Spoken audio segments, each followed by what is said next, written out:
Yes, yes. Greetings, greetings, my viewers. Greetings, and hope everyone is doing well at this time.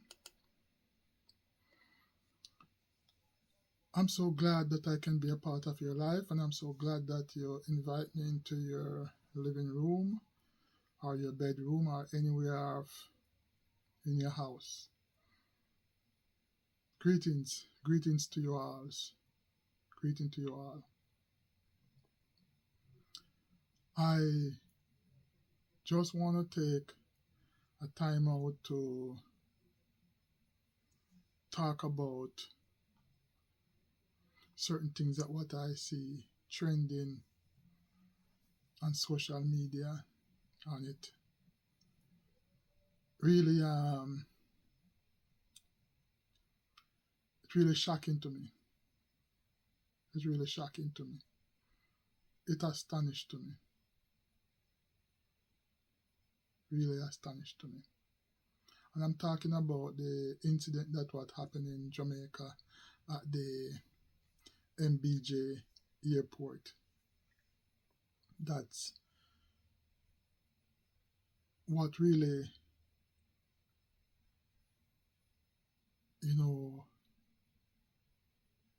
surprising that we're living into such sophisticated world, so many technologies now that even AI gets so active into the medical field that we have everything at our disposal, and it is something that I just can't really wrap my finger, my thought around it. To see that Jamaica, the MBJ Airport, that in Montego Bay, you know, allow this 70-year-old man or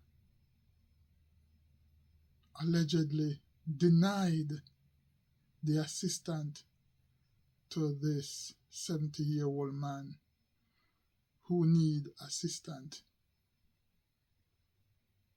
and paramedic have to take 30 minutes to 45 minutes to render assistant to this man in the airport.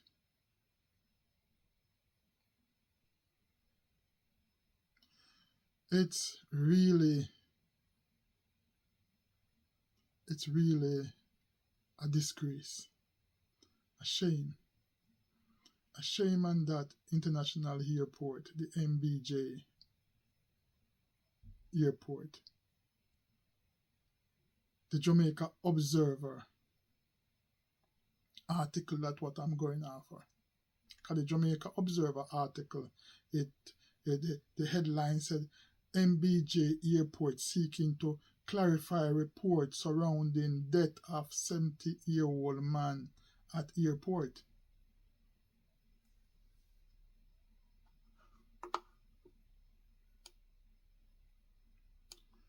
Within every airport,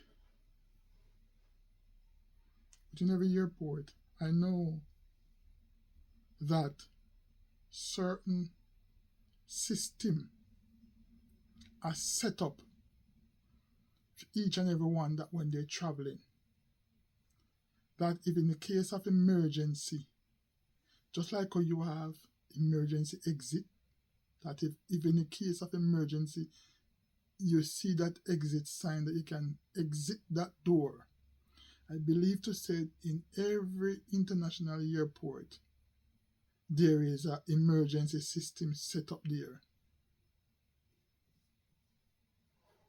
You're telling me now, I talk about greed. You're telling me now the Jamaican system now, or the airport now, the MBJ airport in Jamaica now, don't have that system set up? They only have the system set up to reach into your pocket to take your money out of your pocket. You're telling me now that the international airport in Jamaica, in Montego Bay, MBJ Airport, don't have no medical system set up in that airport? What about if my Prime Minister should leave from Canada and landed in the MBJ Airport? Or what about if the ambassador from Canada should land at the MBJ Airport in Montego Bay, and a case of emergency that would seek medical help? What would happen to my Prime Minister here? What will happen to my ambassador that visiting Jamaica? What will happen to them visiting there? Or what if a traveler / tourist from Canada traveling to the MBJ Airport is not even going for only just one region, it's going for all around the world if tourists are traveling through the Montego Bay Airport, and anyone should take sick or their children or elderly / people who travel with heart problem, people who have fibrillator that they need a jump start if their heart has been shutting down.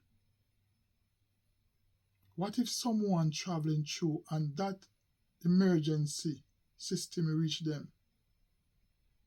What is going to happen to those international visitors to the island? Who is on standby there? Because as far as how I see right now,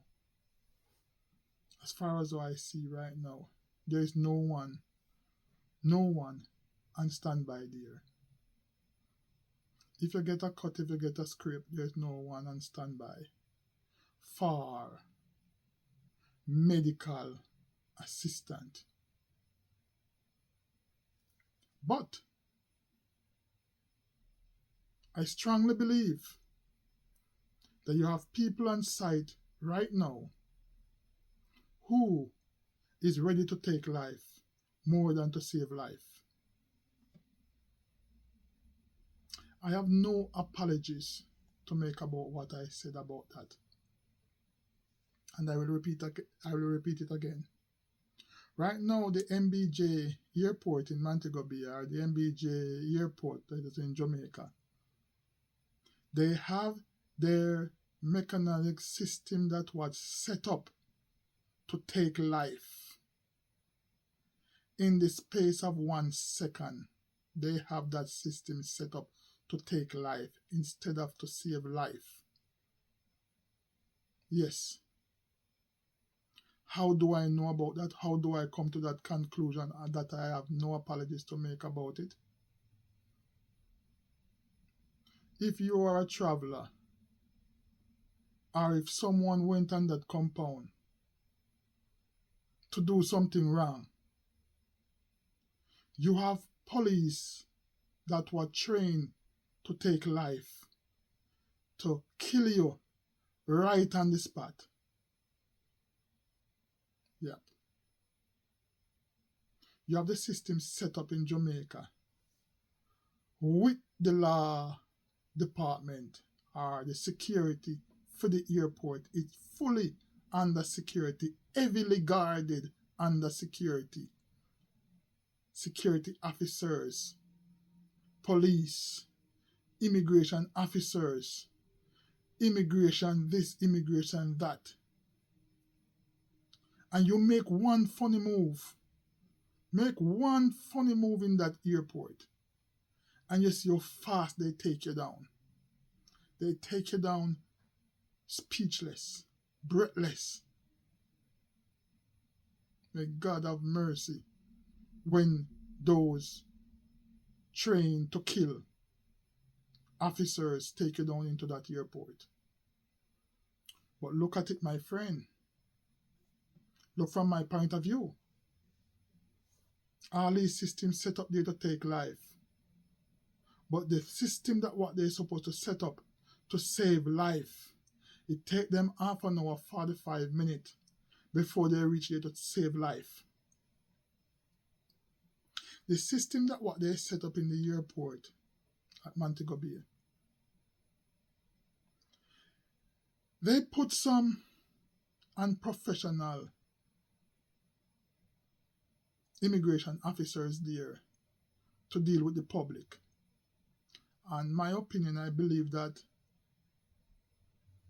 the whole organization of that airport supposed to go under strong investigation, and not just by the local. I need independent investigation to take place into that airport of this man's death.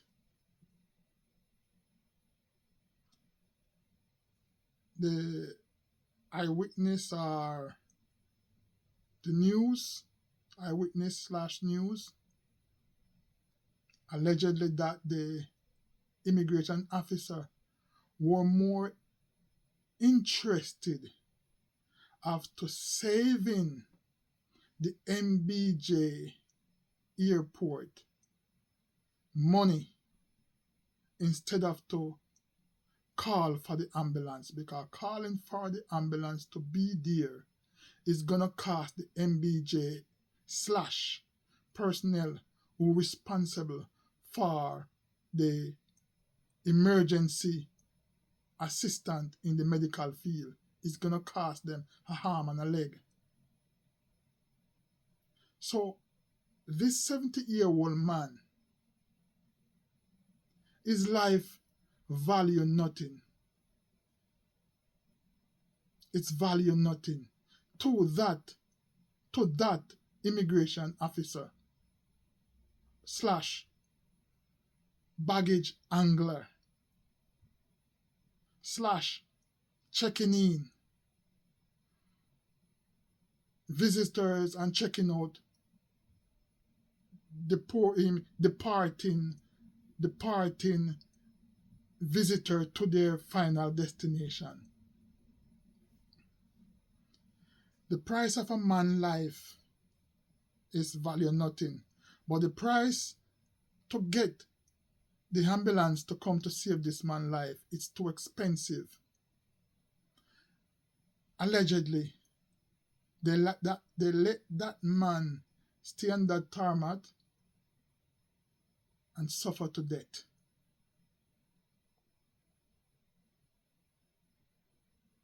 When I said unprofessional immigrations, security officers, they police, Caesar, what have you. They train to kill, but I bet you never know that they do not train to save life. I bet you never know that they never know how to. Let I break it down more. Let I go into the Jamaican deep broken patois. They never know to put mouth to mouth, breathe. They never know, they never train how to pump your chest. They never trained in this field about that. One thing that the Jamaican system train them to do is to kill. The immigration officers, they never train about how to save life. It's just how to deal with the tourists, them that were coming in and going out. That's what they train to do. They don't train to save life. These people need to remove from frontline duty. These people, these immigration officers, they need to be moved from frontline duty and to retrained. They need to retrained. It's a serious thing. How can you have so-called immigration professional immigration officers and don't know nothing about CPR? Don't know nothing about the breath connection thing? None of them have not even the slightest thing to do to save a passenger, to save a person's life. I see it go viral already that there was an tourist traveling through the same airport. And everyone know that the mental crisis now, the mental illness now, it's rampant. And that video go viral. What I see on that video, it's another mind-blowing thing again. They don't train in that way how to deal with crises like those things. But you know what I noticed that they train to do? Because this is my experience. This is a watchdog that what observe everything that what going on. As a Christ watchdog, I observed how the Montego Bay Airport, how they operate with human beings. They're very loud. They are so loud. They're like when you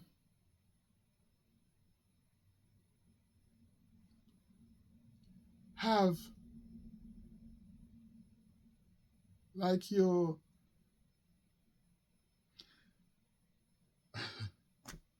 know, like when you have crab into a barrel and you can hear them shuffling, scuffling who to go up on top and who is going to stay down there. My gosh, when I stand aside and look and to see how those immigration officers, I travel a lot, and I travel through certain international airport, and even in Canada here, I go through scanning in order for you to go on the next side to board your flight. And it's done in such a professional way that you don't even know that you're moving through a line. I went to Jamaica a few years ago, approximately 5 years ago, and the experience that what I see at this same airport in Montego Bay. And I'm telling you, those immigration down there, you know when the farmers, they have their cattle, and it is time to send them off now to whether to another section or to another state or to send them off to a slaughterhouse. This is the way I see the immigration officers. You know, like the line that way you have to go through and then scan you or that machine connector. When I hear them start to shout, come on, guys, I'm saying it is really human talking to humans, sir. Talking to human like they are cattle. And this is approximately 5 years I went home to bury a family member. And coming back through, this is what I observe. And also coming back through, I will tell you something that do not depend on the MBJ Airport for help. Do not. This is my experience. I went there and to come back to Canada. I never first end up spend 3 weeks extra in Jamaica just because through the MBJ Airport. There were certain documents that I did wasn't up to date. Put it that way. It wasn't up to date. And I found it out at the check-in line. And immediately I started to seek for help to where I can go to obtain this update of my document. It took me 3 weeks. And the airport could never, ever give me a direction where I should go. And I'm talking about, I asked the immigration officer who is stamping my book, who is checking me out, where do I go to get this information? What's the next process? She don't know. I said, can I speak to your supervisor? No.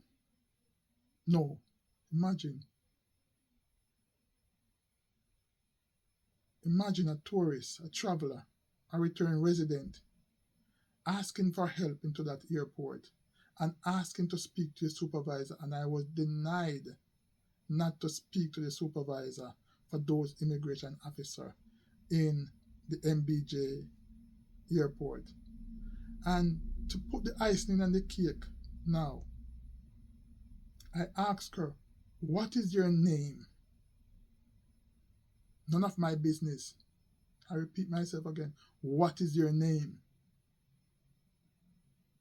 You're not getting my name. You're not getting my name. You know, finally, my cousin was there and my cousin said, come Watchdog. Let's see if we can go in the street now to find someone who can direct us. And that's exactly what we did. We went in the street and we find someone to direct us. After 3 weeks, went back there. That's between the COVID time. And you know, you have to go online to follow out the online thing and so forth. And everything is new. So you don't know what to do or what have you on there and so forth. Went back into that same line again. Didn't meet up on this person again, but I meet up on different immigration officers. So it's not one immigration officer have that dirty attitude. No, it's not one. The whole bunch.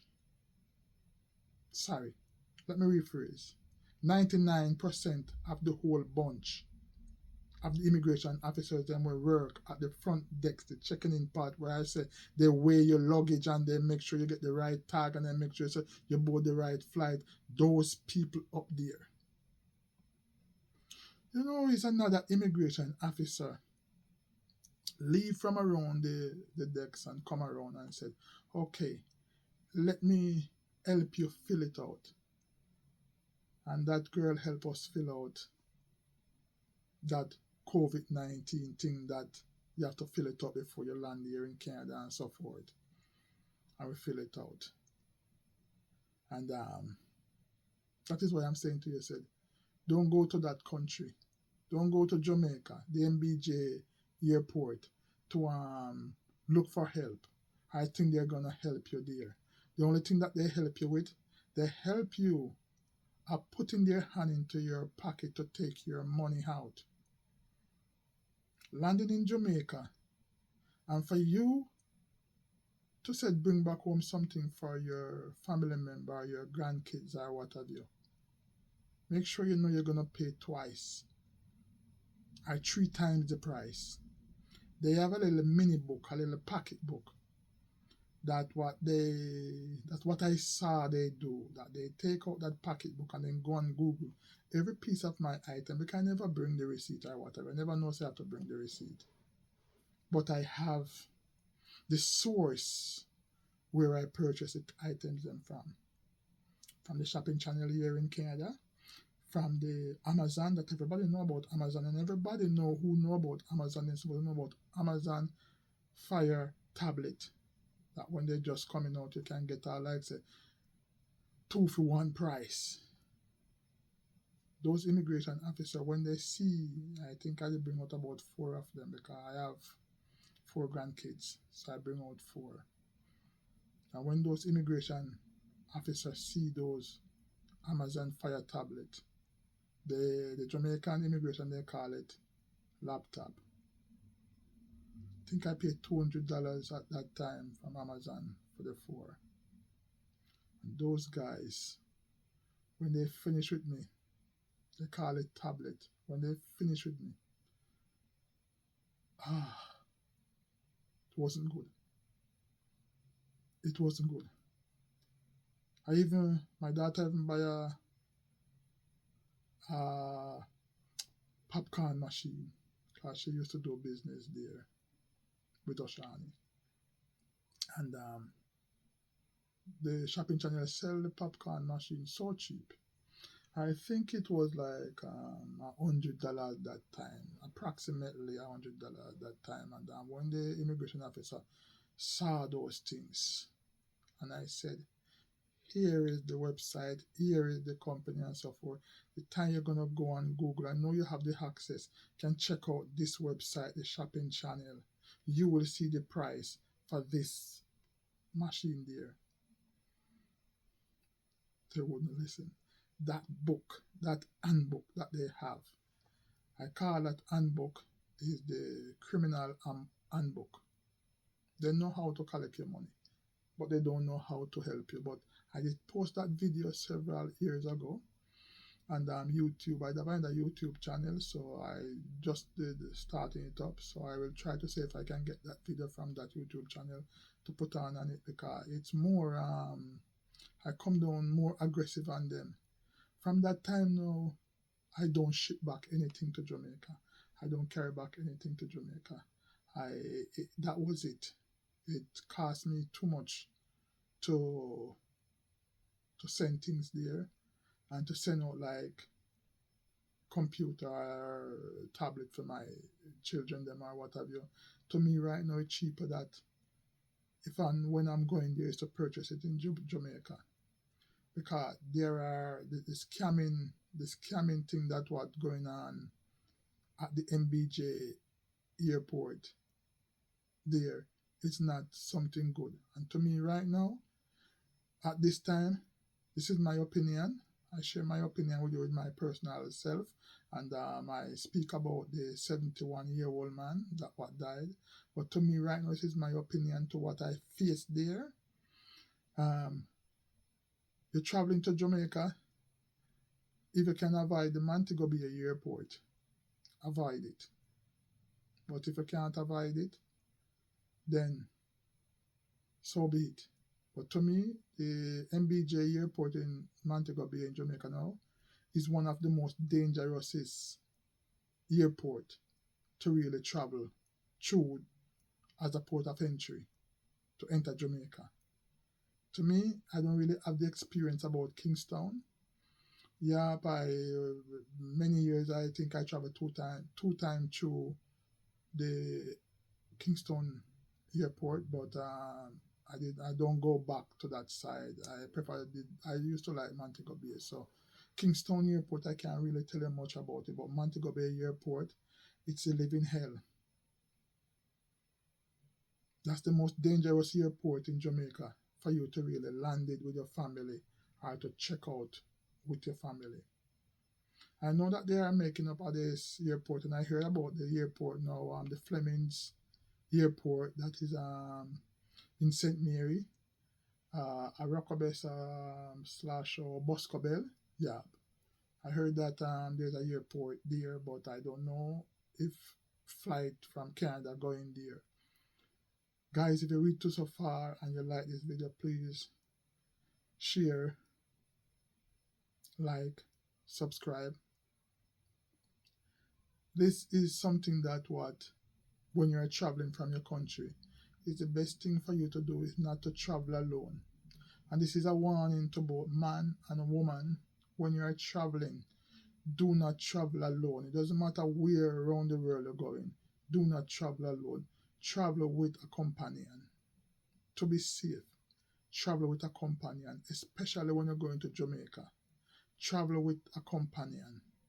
I know many people might be saying why I'm talking about Jamaica like that and I come from Jamaica and so forth.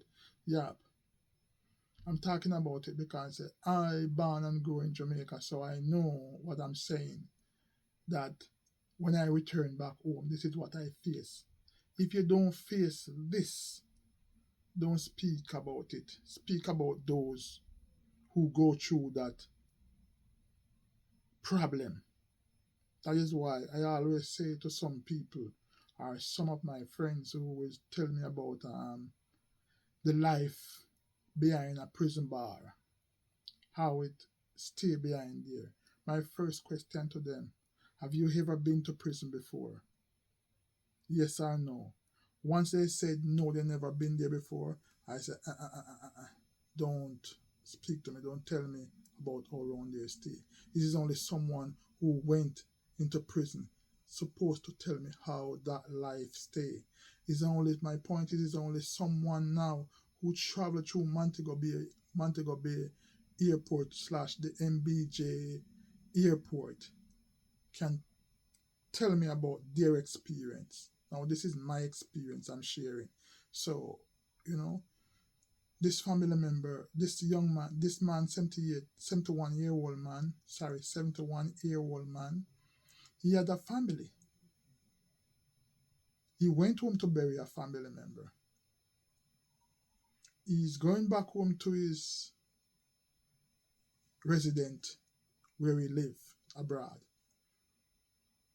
But for some reason, his life was just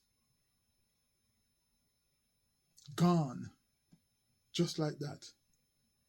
Whether if the moment he fell, he died at the same time, no one could say he died at the same time. No one, no, not one could say that man, when he fell, he died at the same time. I have no apologies to make about that. Why I have no apologies to make about that? To say when that man fell on that tarmac, that no one know if him died at the same time, because there were no professional physician / doctor was on site to assist that man to say how he pronounced dead at the time of XYZ. He passed away. At the beginning of my video, I talk about those officers, immigration officers, need to go under investigation, proper investigation, and I need independent investigation towards all those frontline officers was on duty at that time of the time of death of that man. And I would like, this is my opinion, I would like the investigation to obtain a copy of the CCTV footage, the surveillance camera footage, because in every international airport you are properly surveillance, you are not properly surveillance right there. That means someone is watching you every move you make. So the moment that 71-year-old man fell on that floor, that recording supposed to be there. Knowing the system in Jamaica that these guys are going to want to cover up, but at least give the family member the true incident about their family member death. This man supposed to have children. This man supposed to have sister and supposed to have brother. They need answers. They need answers. What happened? At least don't rob them. Don't take away that right from them.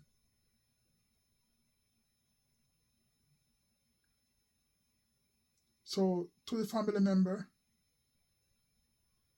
to all the family members of this 71-year-old man, my heart goes out for you guys. My spirit is there with you guys. And also may the love of Jesus Christ comfort you guys. Comfort you guys in the moment of help, in the moment of peace, in the moment of love. May the agape love of Jesus Christ locate all those family members of this 71-year-old man anywhere they are today. May the love of Jesus Christ supply all of you guys' heart desire and to comfort it, to see that you guys send this man home in his final death. And there will be no more untimely death come upon this family. His family member died by untimely death. He went out to bury his family member. And he went out and died untimely death.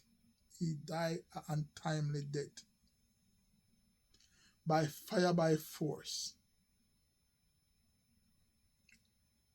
May that untimely death do not affect any more family member of this man's bloodline.